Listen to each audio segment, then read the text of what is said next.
All right. So thank you everybody for joining this conversation on submitting public testimony. In particular, today we are going to focus on um, Connecticut's process and procedures, but there are a lot of transferable skills and thoughts that one can take from this conversation and take to another state legislature, the federal government, or even local and other levels of government. So I hope that this is helpful, useful. Like I said, please don't hesitate to ask questions as we go along, and I'll also stay on after for Q&A. Um, and this is being put on by the Connecticut Yankee National Party. Happy to be here representing that group, but also in my day job, I am a CEO of a local nonprofit. I have had a lot of opportunity and experience to be up at the state capitol to give public testimony, and without any further ado, I am going to jump in, share my screen, so that we have an opportunity to follow along with some of my commentary, and we'll get going. So, the state of Connecticut, one of the things that I want to do here today is share with all of you just a little bit of info about what it is you need to look for as you consider making testimony and making your voice heard. Some things to consider. First and foremost, your state or the state of Connecticut's schedule for public hearings and legislative process. Some states, like Massachusetts, have a full-time state legislature. This means that they are not necessarily always in session, but year-round they will have meetings and they will consider new legislation in order to make improvements or changes to the law as they see fit. In the state of Connecticut and in other states around the country, there is a part-time legislature. This means that for the state of Connecticut in particular, they have a biennial budget cycle, and they really only meet during one portion of the year. This year, that started in very early February and it will end in very early May. So it's called the short session. That's because they are not considering the approval of a state budget. And the long session that occurs in odd numbered years will focus on the adoption of a biennial budget starting July 1st of that year. And the long session goes from the beginning of January really until the beginning of June, so an extra couple of months. Um, Again, this is very transferable. Please, as you go along, if you're somebody who's really active and engaged with local government, if you're somebody who's really active or wants to be more active on the federal level or in your state, think about how this might pertain to the group or organization that you want to advocate to. Just because I'm going through the Connecticut General Assembly website today, that doesn't mean that there aren't very similar resources and opportunities on your state's General Assembly website or State House website. So, one of the things that one should consider when you're going to prepare some level of public advocacy, right, is what's your goal? It's not always going to be, hey, there's this bill that's already introduced and we need to get it passed. A lot of times it's we need to get a bill introduced, period. There isn't even a conversation happening at the state level about whatever it is that I'm most interested in. Or there may be bills that are introduced that are related but don't have language in them that you would like to see adopted into law. There may be proposals on the table that you think need to be tweaked. So many different angles that you can come at this conversation from. What we're going to do today is I'm going to walk you through a sample process for submitting testimony and registering to give public testimony. For comments on, it will specifically be comments on a House bill, House Bill 5040, that focuses on implementing the budget recommendations made by Governor Lamont here in Connecticut, particularly on health and human services items. In the governor's budget, under the health section, he has proposed the elimination of the Office of Health Strategy, that the individuals who are working in that office will become employees under the Department of Public Health. And in its stead, he has allocated or proposed an allocation of $1 million to go towards the study of creating a public option for healthcare in the state of Connecticut. So I've already prepared testimony on this. You'll see how I go about uploading that testimony as we go through. And that's really the scenario that we're talking about. But if you have an interest in another specific bill that's already been introduced, certainly we can talk about that and I can help you find information on it. But also, beyond that, I can talk you through what are the different types of outreach that you might need to do in order to put your best foot forward and make whatever change it is that you want to see happen. So, before you necessarily even have a public hearing that you're registered for or that you want to speak at, you need to get a sense of, like I said, what's the goal, but then where does this conversation stand at the state level? Is this a conversation that's been had before? Are there bills that have been adopted in the past? And is there some next step that needs to be taken this session? Or is there really a non-existent conversation? So I'm going to walk you through some of these thoughts and walk you through certain areas of the Connecticut General Assembly website so that you have an opportunity to see a little bit more info about how to navigate it. And hopefully it will give you some ideas on how to best start with your type of advocacy. So cga.ct.gov is the homepage for the Connecticut General Assembly, and from here you can find a lot of different resources. Truly, a tremendous amount of information is stored here. If you're interested in finding your legislators, if you are, for example, a nonprofit executive in one particular town, if you are an individual who's running for office or is deeply involved in one municipality, you may really want to hone in and say, who are my legislators? Who are the individuals that I should be advocating to and speaking to? But also, it's simply great to know and to be able to see House member lists, who are members of different caucuses, and also on the Senate side.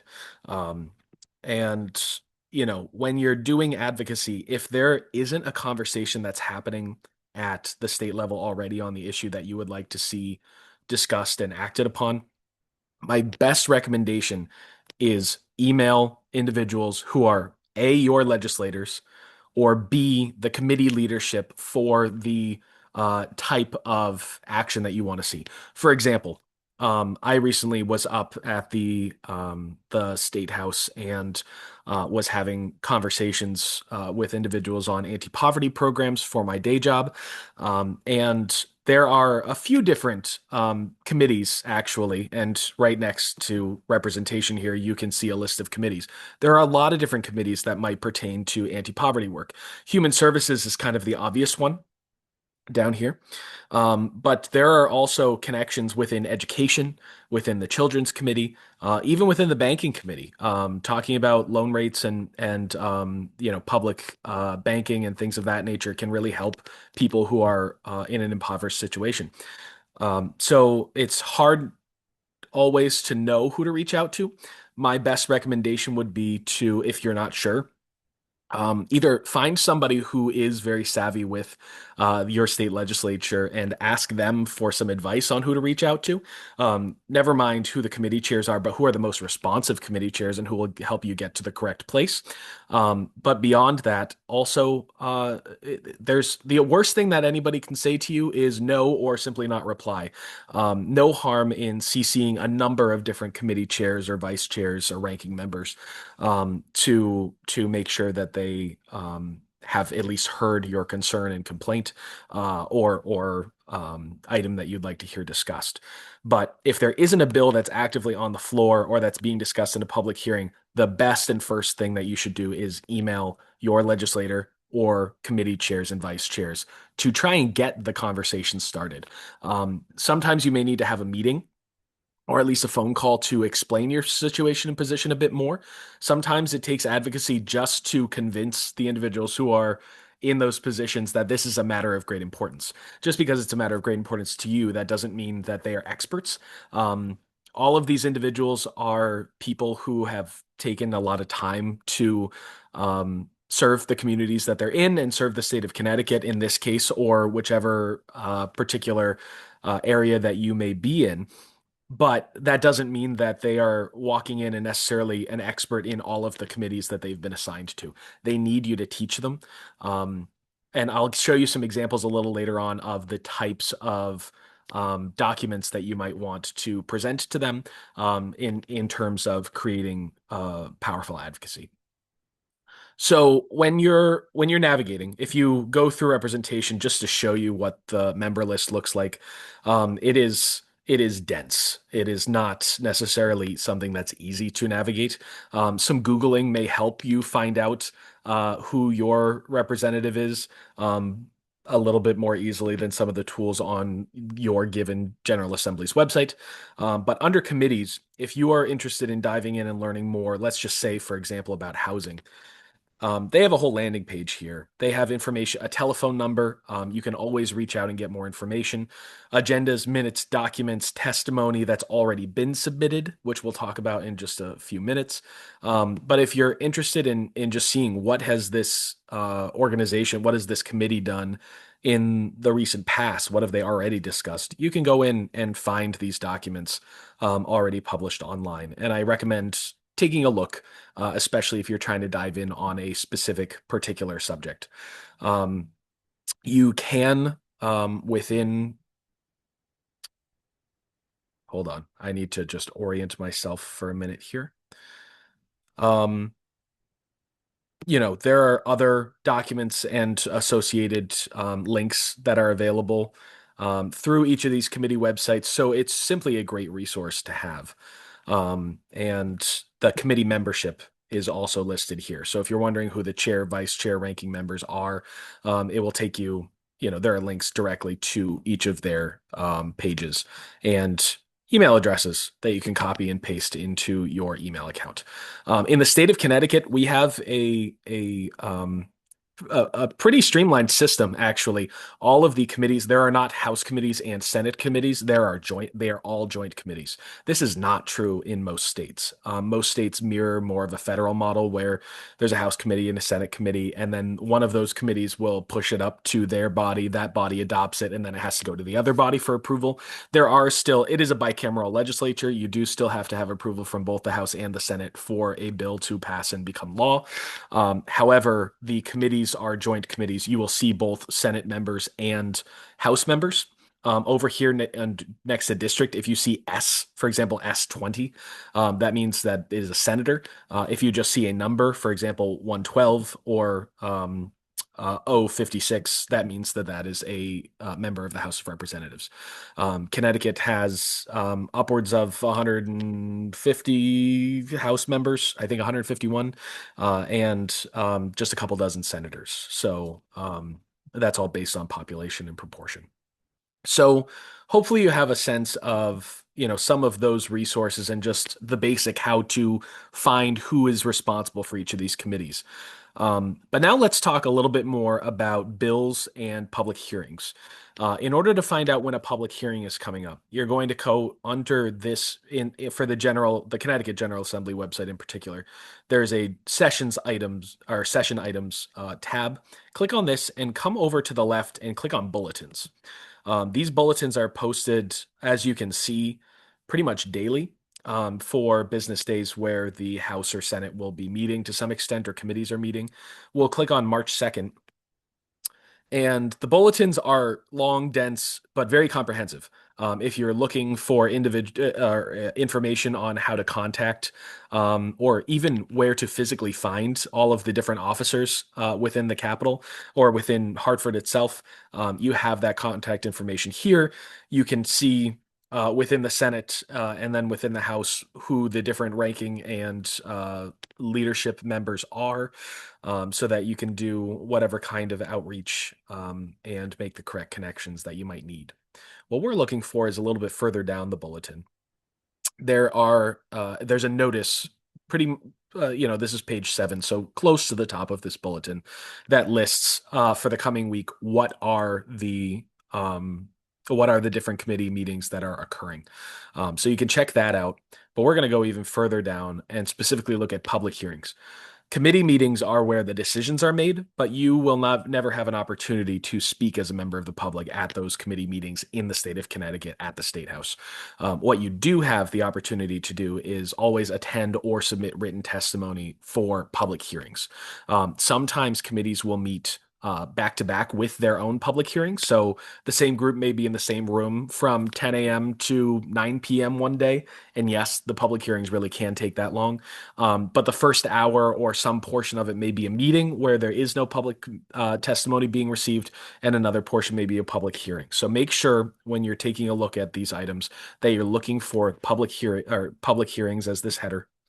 And as you scroll through, take a little bit of time to appreciate, first and foremost, how many committees there are. There's a lot of opportunity to give a lot of feedback on a lot of items. And also the information that's presented. So I'm just going to take this Judiciary Committee, as an example. These meetings are most often, not always, but most often held at the Legislative Office Building in Hartford. That's not to be confused with the Capitol, but they are connected underground by a walkway between the two buildings. So if you accidentally go to one, you are able to get to the other, but parking is easier near the Legislative Office Building, as well as certainly it's a much shorter walk. So I do recommend doing that if you're going to go in person. There are a number of different rooms, most of which are on the first or second floor. So oftentimes you're going to see room 2C. Pretty easy to find. They're all very clearly labeled. And just make sure, that number indicates which floor you're on. So just make sure you're on the right floor. It's a big circle. You will not miss it if you take a lap around. The public hearings that the state of Connecticut holds, this is not true for every state and for certainly every locality. They do allow testimony to also be given via Zoom. This can be tricky, first and foremost, because you may run into technical difficulties. But beyond that, if you're in the room, it's very easy to keep track of where that you are in the public hearing process. There is an order that's given to the speakers. It's not simply by a show of hands, hey, who wants to come up and speak? When you register, you will be assigned a number, and that is the order in which the individuals who want to speak will be taken. I have seen hearings go into the next day, as late as midnight and into the wee hours of the morning. In a short session, that's not as common because you're not talking about the budget and things of great magnitude. But there is a lot that's trying to be squeezed into a short amount of time. So no matter what, when you register to speak, make sure that you have some flexibility in your schedule if at all possible. You may be assigned number 5, and you may be speaking within the first few minutes of public hearing, or you may be assigned just this past week. I was assigned number 53 out of 55, and I was the second to last speaker at a public hearing. Depending on which committee that you're going to speak in front of, there are some different rules around speaking time. Most speaking time and Q&A, I should say. I believe pretty much all of the committees at this point allow for 3-minute speaking time. They will announce that at the top of the public hearing. So if you are able to tune in or be there at the beginning, you can have that verified for you. You can also always reach out to members of the committee or their staff to ask for some clarification on these items. But basically, sorry, lots swirling around in my mind. Basically, when you are signed up and you're there, they will start taking individuals in 3-minute increments. The Appropriations Committee is the committee that really oversees any level of funding that's being dispensed or distributed, and they do not do Q&A except in very special circumstances. So when you go to speak in front of the Appropriations Committee for any reason, which most of their public hearings have passed at this point for this session, but know that you aren't likely to face any questions. If you are speaking in front of another committee, you are likely to get a question or two from the members that are there. There's no way to know what's going to be asked. There's no way to know how detailed a response they're hoping for or detailed a question they ask in the first place. The best thing to do is be as prepared as possible. Have some resources that are available to you, especially, for example, the example that we're going to talk about today is around single payer healthcare. So finding some examples from medical professionals from different associations that have already done this research, where you can, without needing to give a very detailed explanation yourself because perhaps you are not a doctor yourself, but you believe in the savings and the quality of healthcare that can be delivered under a single payer system based on data that you've observed and worked with, you may simply want to refer them to another resource for some more information. If you are an expert, flaunt it. If you are somebody who can speak and really convincingly on a particular subject, don't hesitate. Don't be bashful. Make sure that information's offered up. You are not timed in your response. They may ask you to wrap up if you're really going long on the response to a question. But the questions are usually limited to two either per member or two in total for an individual who has come to speak in front of the committee. So take the opportunity of a few extra minutes of live air to elaborate. Um, Now, looking at this bulletin, getting back to the bulletin itself, the bulletins are really important because it's where you're going to find the most direct links to the online testimony registration form. That's if you are interested in actually registering to speak, either online or in person. So I'm going to actually open this to show you just what the form looks like. It is a Zoom form. You come in, and that's how you know if it's a Zoom form, that's how you know you're registering to speak in person. You will both receive a Zoom link and be offered the opportunity to come in person. If you are unable to make the drive up to Hartford, you will have that Zoom link to make sure that you can connect remotely. So it's a great thing that they do. I'm very happy with some of the new procedures that they have post COVID. And basically, you come down here, fill out your information, make sure that you highlight your organization, and however you present yourself with your name, your organization, and other info that you may insert, that is going to appear. And all of our public hearings are actually posted on what's called the Connecticut Network, CTN. It is a joint partnership between the state of Connecticut and I believe the Connecticut Democracy Association or network. I can't remember their formal name, where they broadcast all of these different items. If anybody has a Roku stick or TV, there's a whole app for CTN, so you can just pop that on your TV and watch public hearings all day long. And CTN also keeps an archive of all of the meetings recorded. So we'll talk a little bit more about CTN as we go along, but the information that you present here and the way that you write your name is how it's going to be featured on CTN. So if you want your organization highlighted, make sure that you type that in. If you want to go by a particular name, make sure that that is included in your registration. When you say that you're representing a state agency or municipal entity, they ask you this because they try to move those individuals up to the top of the list. Don't lie. They will know. So just make sure that you're filling it out accurately and put if you're registering yourself, obviously, just follow some of those instructions. You can indicate whether you will be remote or in person. It doesn't matter.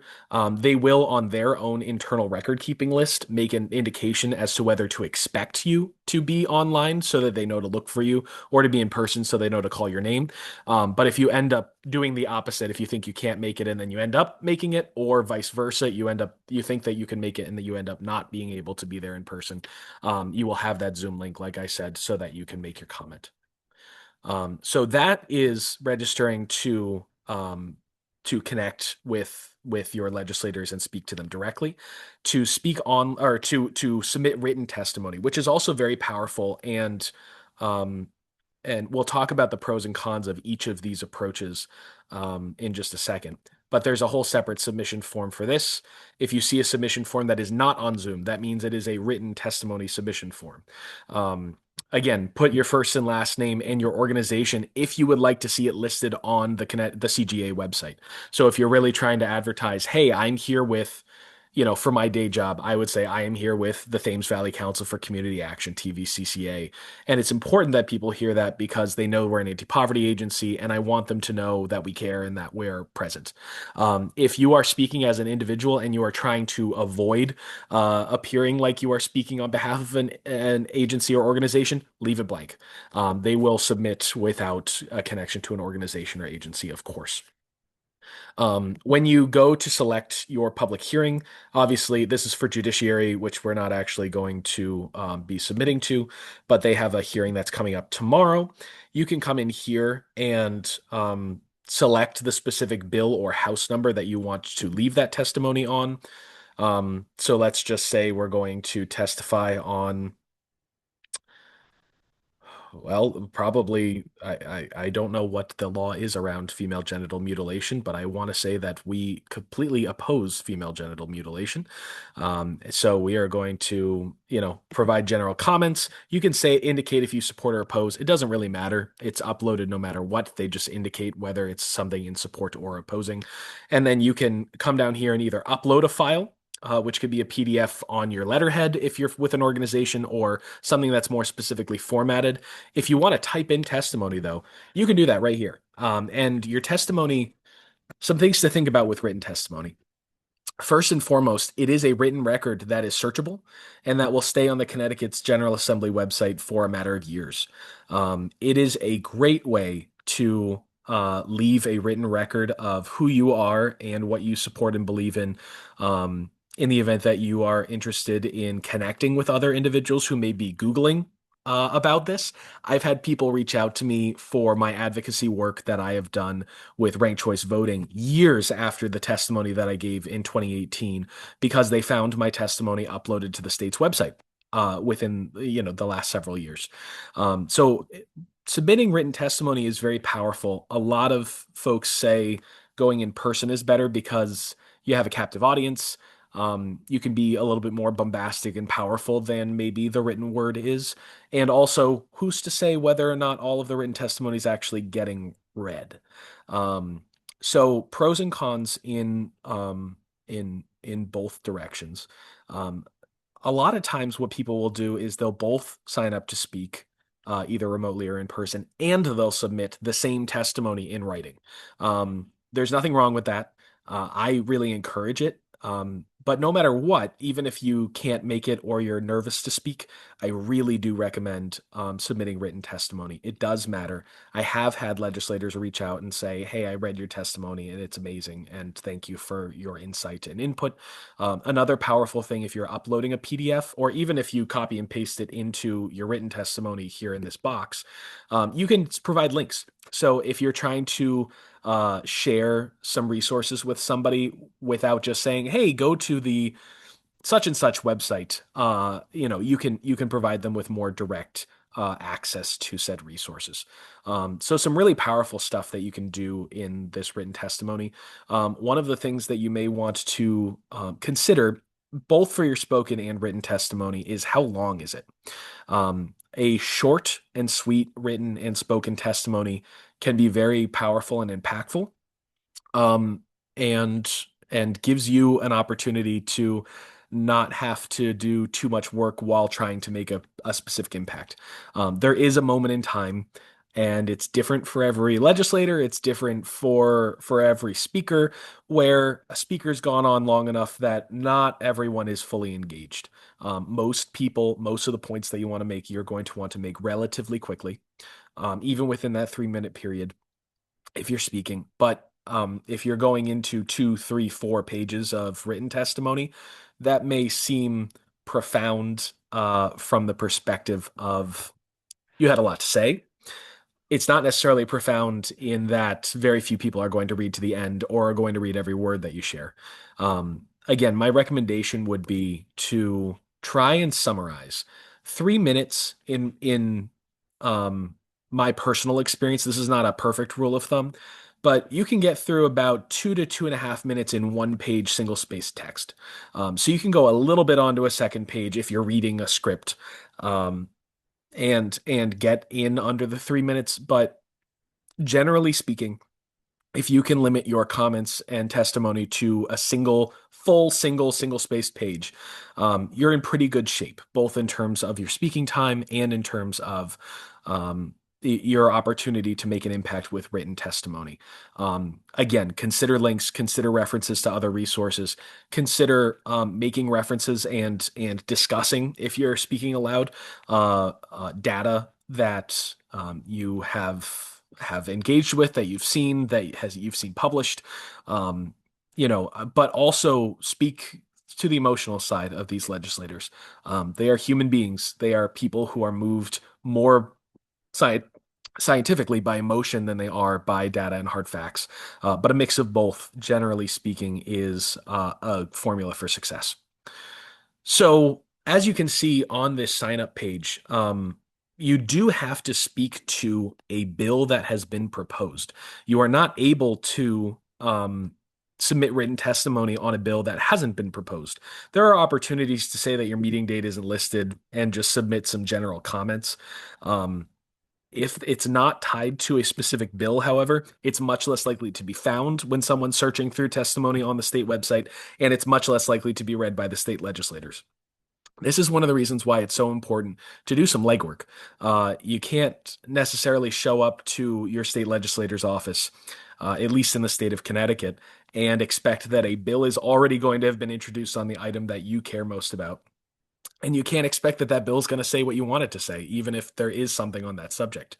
So, and you also can't expect that your legislator is going to drop everything just for you within the first week of session and get something submitted. Um, know what year it is, know what your legislator's cycle is, and think about how you can do outreach and communication to those individuals in advance of the start of the legislative cycle. There is a closure date for the introduction of new bills. If legislative, and usually it's just a week or two after the session starts. It's really not a long period of time. You want to make sure that you have at least one, if not multiple legislators who are ready and prepared to introduce legislation on the subject that you care most about before the session starts. So for Connecticut this year, session started in the first week of February. The best time to conduct outreach, in my opinion, is really the fall months. That especially, right after the elections occur. A lot of legislators are involved with local elections. Of course, in even numbered years, they have their own elections that they're tending to. But in that month of November and December, yes, there are holidays that are happening, but you're getting them after elections so that they have an opportunity to hopefully have a more free mind, but well before the legislative session starts, but still close enough to the legislative session that they're not going to forget you. One email is not enough. Oftentimes, that's going to go into the void, and they're not necessarily going to open it. Um, an email with an invitation to connect by phone, with an invitation to connect in person, or follow-up emails, or even letters that are submitted. These are all really more powerful things than just sending one email and saying, I hope that you introduce something. It does take work. It takes persistent effort. It can be uncomfortable. And my recommendation is don't reach out to just one legislator. Like I said, you want to have multiple legislators who are all prepared to potentially work together, but at least introduce something of a bill that goes to speak to the change that you want to see. Once you have gotten to a place where a bill has been introduced, that's where this process comes into play. If you would like, if there's a bill that is mentioning something that you are very passionate about, but it doesn't go far enough, or it doesn't have language that you think is relevant, you may want to just submit general comments and say, here is some language I would recommend adding to this bill as I've seen it. You may want to say, hey, I oppose how the fact that this doesn't go very far.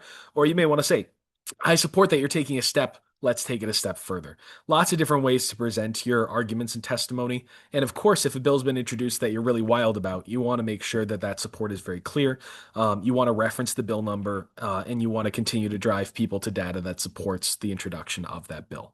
The way that the legislative process works in Connecticut. I'll free your eyes of the screen of the Connecticut General Assembly website for a few minutes.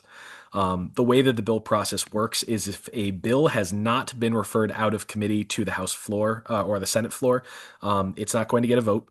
And anything that isn't voted, even if it's voted out of committee with a favorable recommendation, if there is an item that is not approved before the last day of, or before the end of the last day of session by both the House and the Senate, it is not law, and the entire process restarts. You don't next cycle get to start from hey, it already got out of committee, so they're just going to have it on the House floor for debate and a vote.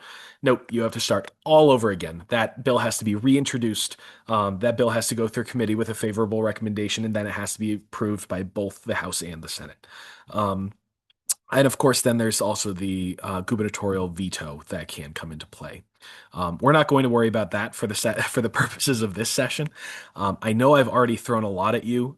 This is pretty dense stuff, and it's challenging. All of this is technical information that doesn't speak to the fact that giving testimony is a very intimidating. It can be a feel like a very intimidating process. Um, let me actually pull up a quick clip, if it's all right with all of you, of myself speaking. I'll just show you a 30-second clip. And, what I really want is to demonstrate for you uh, what it looks like to really be in person and speaking to a number of these items and the people that you're going to even be looking at and what that room looks like. So hold on just one second. I will share my screen with you again.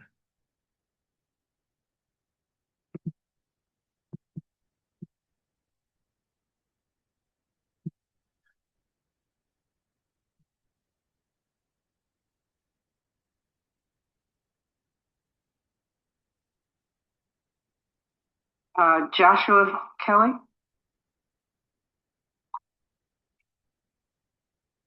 Thank you very much, Representative Walker. Distinguished chairs, vice chairs, ranking members, and committee members. First and foremost, I want to echo the sentiments of the previous speaker. I'll be speaking to CHW Medicaid reimbursement as well. And I just want to acknowledge that was very powerful. Thank you for holding this public hearing today. My name is Joshua Steele Kelly. I am the CEO of the Thames Valley Council for Community Action, one of our state's 9 federally designated community action agencies with a mission to abolish poverty in our catchment area.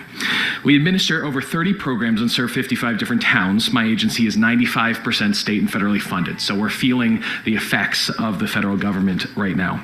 In 2025, I have seen the federal government take action to cut or eliminate SNAP benefits for as many as 58,000 Connecticut families, healthcare and specific programs that TVCCA provides, including LIHEAP and CSBG being in the crosshairs. I'm here to tell you today that we are unable to make progress on our mission in a meaningful way with the resources on hand. The reality is that more people are falling towards poverty in our community than are finding their way out of it. So I'm going to pause there because that was, again, just a little demonstration. Um, what you see is in a lot of these rooms, you are sitting basically in front of a panel. It very much is set up and designed so that the legislators are on a pedestal and you are down below looking up at them to some extent. And there are a lot of people who are also in the audience who may be watching, either remotely or in person. So from that perspective, intimidating. From the perspective of remember that these individuals are elected by their communities by popular vote. That often means it is a popularity contest. They are not experts necessarily in the field in which you are discussing there today. You are likely as well, if not better, versed in that particular subject. So take heart in knowing that you have every reason to be there. You have every reason to be speaking up and speaking out. There are other people who will be speaking before and after you who know both more and less than you do about those particular subjects, and that's all okay. Um, don't One of the things you probably saw me do is I had my head down a lot of the time. Like I said, I am as much as I am a professional in the nonprofit sphere and I have taken public speaking classes. I am not somebody who is going to go up in that nerve-wracking type of situation without a script. I most of the time read a script. If you're on Zoom, you have an opportunity to minimize the Zoom screen and literally read a Word document that's in front of you while still appearing to be engaged. If you're at the table and you're in person, it's a little harder to make it look like you're constantly looking up at the individuals that you're speaking to. But as much as you can to remind yourself that they're not experts for the most part, and that they are genuinely interested in learning how they can better serve constituents because they want to be reelected. They want to know what you think so that they can do something good with that and use it to further their career, to further the state, to further whatever it is that's on their mind. They do genuinely want to hear, and they want you to be successful. Um, so if anybody has thoughts about nerves or wants to talk more about public speaking skills in general, I would recommend a whole separate session just for that. But try a couple of those ideas and thoughts, and go from there. And also, that's another reason why you might want to start with just submitting written testimony or speaking on Zoom, so that you have at least a little bit more control over how that presentation is going to go, and you have more resources potentially on hand to reference, and you could set up your own environment. So, what else is there to talk about? I've certainly covered a lot. Um, we were talking about the bulletins on the General Assembly website, but I think one thing before I turn it over to questions, um, well, actually, and one of the things I want to do is actually walk through with you. I prepared some written testimony this morning, in particular um, on the subject of single payer healthcare, and I am going to submit it to the Human Services Committee. They are hearing HB 5040, an act implementing the governor's budget recommendations for health and human services. And hold on one second. I will share my screen again, and you'll see an example of what one can do for a write-up of public testimony. Um, that there's no right or wrong answer with what it's supposed to look like. But hold on.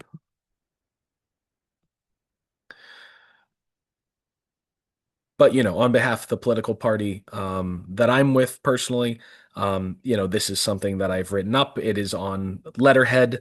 It does make use of links so that if somebody is actually clicking on the PDF, they have an opportunity to connect to the same study that I was referencing. You'll see, and you may have heard within the testimony that I gave verbally, referencing specific numbers is very helpful. Referencing specific data, not just that research has been done, but what does the research actually say? Trying to include a bit of that, but also keeping it short and succinct. This is one page. I did have to cram it in there. I did do a little reformatting to make sure that it fit into one page.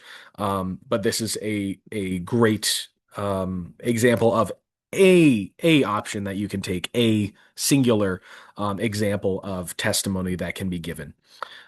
So we're going to go through, actually, I'm going to close out of the judiciary. And we are going to submit this testimony together. I'm scrolling down. There's a Committee on Children meeting or public hearing on March 3rd, but there's a Commerce public hearing. We're scrolling all the way down past housing into Human Services.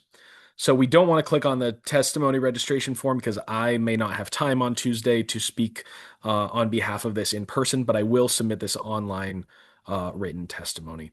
Click on this. I'm going to type in my name, my title with the organization that I am submitting this on behalf of,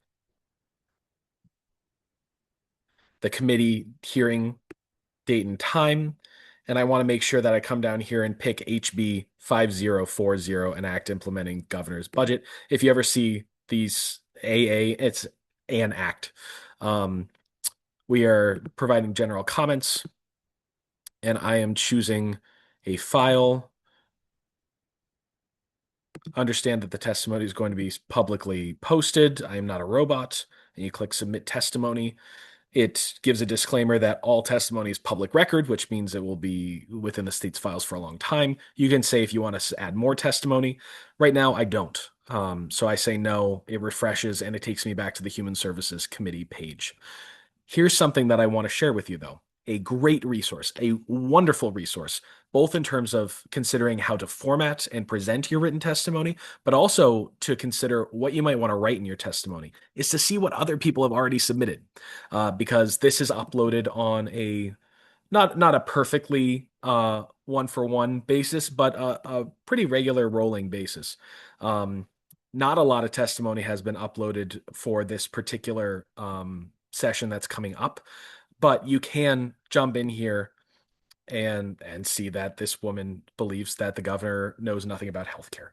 Um, and and that's a good thing. That you can see the different types of testimony that are being submitted. If you'd like to see a lot of different types of testimony, I would recommend going into committees, going to appropriations. Appropriations usually gets the greatest number of people weighing in because that's where the money is. Come down here under public hearings. There's a testimony button. You can choose whichever date it is that you would like. I'm trying to remember exactly which date I had spoken to the or submitted something for the appropriations committee. But you can come down here and see all types of different testimony that's been given. You can try even search through this and find out what are other organizations that are in your network or that you do work with talking about, and what are they submitting. For example, at work, I work a lot with SCAD down in southeastern Connecticut. I might be very curious to hear what they have to say about Medicaid reimbursements and the like. Um, Lots of opportunity to jump in and really get a sense of what it is that's here um, being discussed by members of the public. And this is how your testimony will look as it's uploaded to the state's website as well. I think I'm going to leave it at that right now. There's more that can be said. Like I said, I'm going to stay on and answer any and all questions that you might have. And I don't need to go until all those questions are answered. What's on your mind?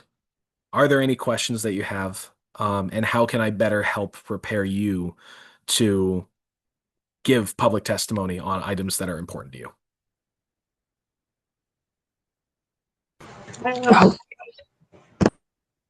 Yeah, So, sorry. Yes, we'll start with Rebecca, and then we'll go over yeah. to Bex, and then we'll go to Renee.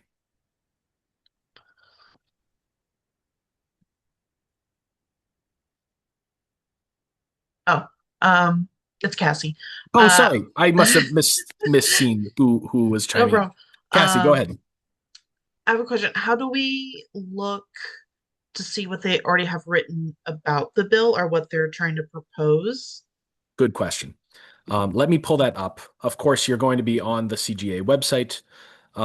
And do.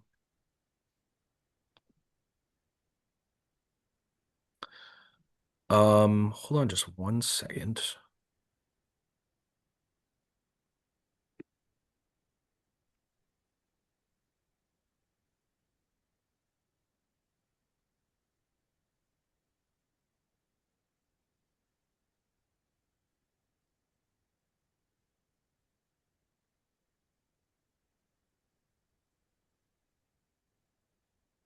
So,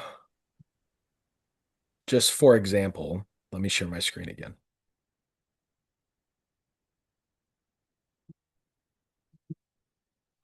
For example, this is the Appropriations Committee. So I went to committees, came down to appropriations. This loads. If you come down to committee meeting agendas or even public hearing agendas, you can click in and see. Well, actually, let's go to the public hearing agenda because we're more focused on public hearings. For February 24th, when that meeting occurred, there were only two things that were actually on their agenda. Senate Resolution number 3 and House Resolution number 3.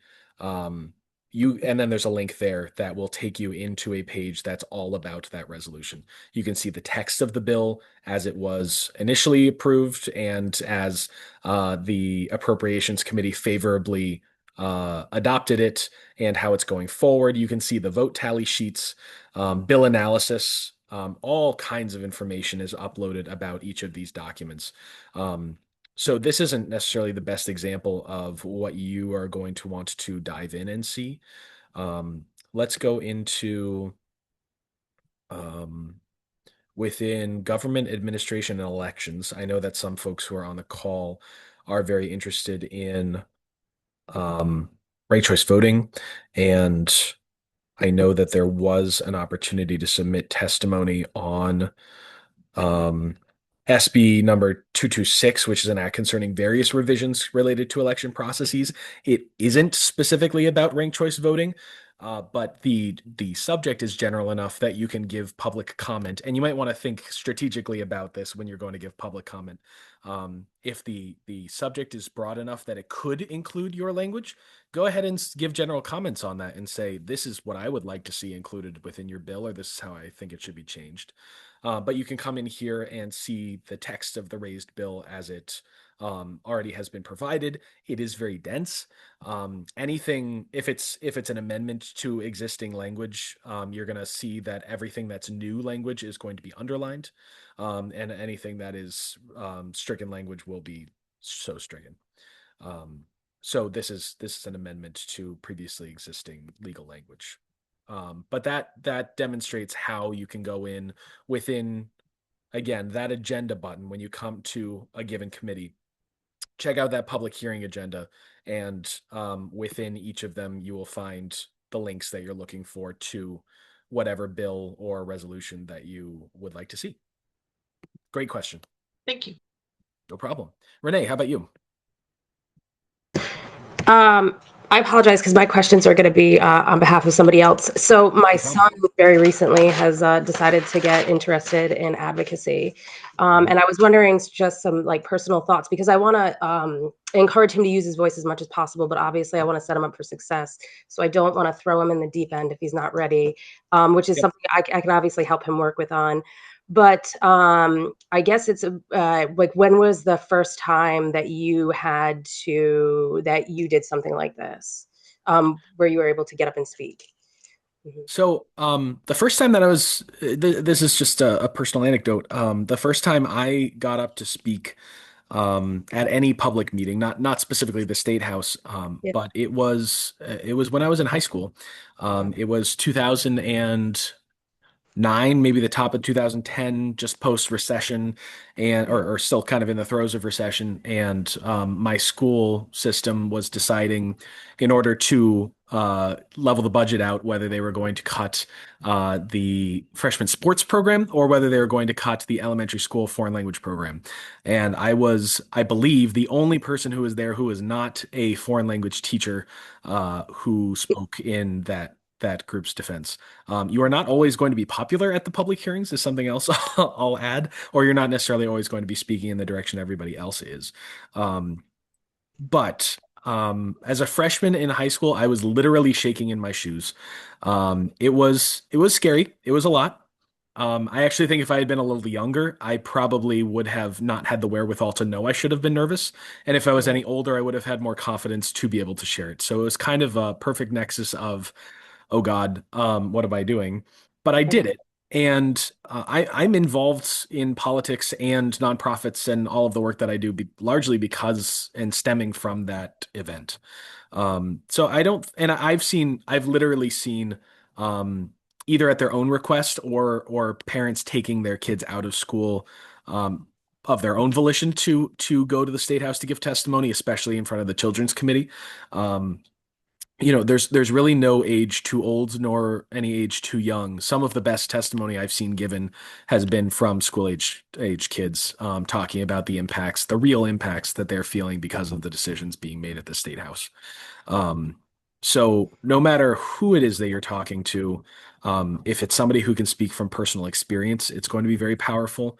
And as long as they understand what they're walking into, some strategies, if you're trying to go in person, go early and maybe even watch a session or two online first, for just an hour, pop in, and take a look at what it looks and sounds like for other people to be giving testimony. I think that really demystifies it. Okay. I will drop in the chat for anybody who's here and for anybody who's watching this recording a little bit later. I'll make sure that CTN is included in the description of this video so that you can hop in and see it. But like I said, the Connecticut Network really has a ton of, you don't even have to wait for a live item to be occurring.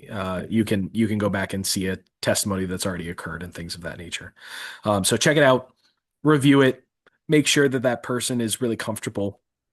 Um, Whoever it is really comfortable with the idea of going in person.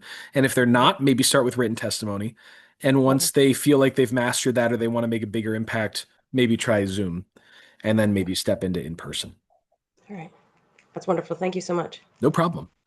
The other thing about being in person, that's important is when you're sending those emails and you're trying to say, "Hey, legislator, I would like to follow up and talk with you more about this issue. When is a good time?" Saying, "Hey, I'm going to be up there giving public testimony in the near future. I would love to." You're going to have free time, unless you're literally the first one speaking. You're going to have some time downtime where you're waiting to speak.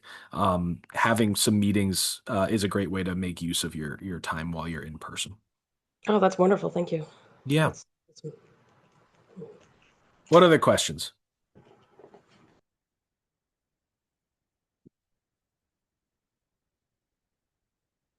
Anybody? You all feel like you are ready to give testimony? Oh, Jay, go ahead. So it looks like when you register an account on the cga.ct.gov, you can actually track bills Yes, you can.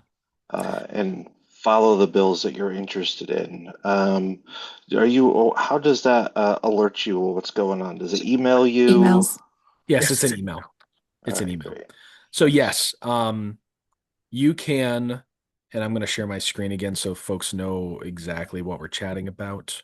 Once you've gone in and found a resolution or bill that you are interested in, you can find bills that are similar to that bill, but you can also click this button here and add it to your bills. Put in your email address, password, verify that you're not a robot, log in, and of course, my password's out of date and I got to reset it. But yes, you can create a list of tracked bills, and it will send those push notifications by email to make sure that you have an understanding of where the bill resides. Once we're out of the public hearing session within committees, though, there are very few, if any, opportunities to weigh in publicly. So it's nice to keep track so that you can get a sense of when the public hearing is going to be and if it makes it out and then to a vote. But there won't be much else that needs to be done in terms of direct in-person advocacy in front of a group. There may be behind the scenes emailing and other types of correspondence that you can do to try and move things forward. Great question. What else?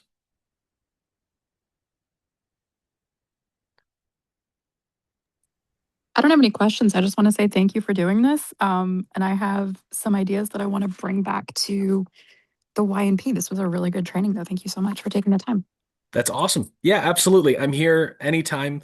Like I said, I do this a lot and I will be at the State House this coming week for my work.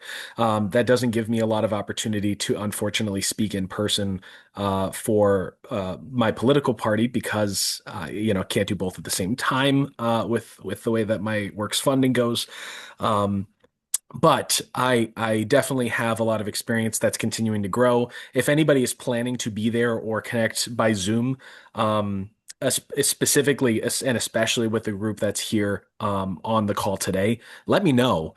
I may be watching already, and if I know what number you are, I can give you a call, send you a text, send you an email, and just let you know, hey, you're coming up soon, just in case you had to step away or you aren't able to keep track while you're at work or whatever it is you might be doing. Always happy to help. It looks This like has we're been good on great. questions right now. But thank you all for taking the time. It's great to see so many people. I genuinely, we set this up like, a little over 24 hours ago. Glad to see people hopping in. Grateful to all of you for your care about making change at the state level and take full advantage of it. It's so easy to even copy and paste each other's testimony, make sure that that voice is heard, that those positions are heard.